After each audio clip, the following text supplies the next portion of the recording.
Ate, habal ko ba? Ano nangyari?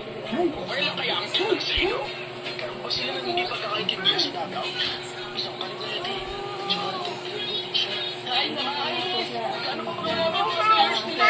Hindi ba nila kailangan gamitin ang ayos nila sa atin? Ganun ba yun? Hindi. Tapos ang pagkakasigurado na hindi na maglalabas sa isang pleasure nila. Sakit na to. Nagpasnad sa crib niya. Hindi ka na magkasya sa crib mo, anak. Kagabi hindi ko sana siya ilipat. Kaso nakabaloktot na talaga tuhod niya. Sagad na rin yung mukha niya doon. Hindi na siya kasya, oh.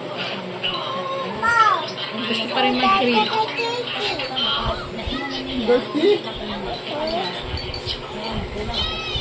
Buti naalala yun ni Rhea. Padala ulit. Nakalimutan.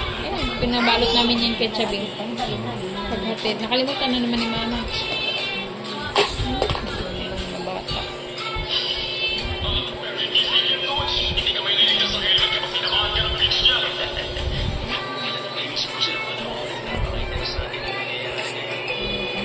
Bata. Bata.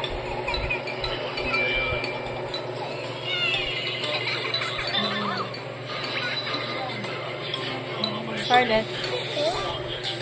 Hi. Say hi. Hi ka muna, dali. Hey. Bata.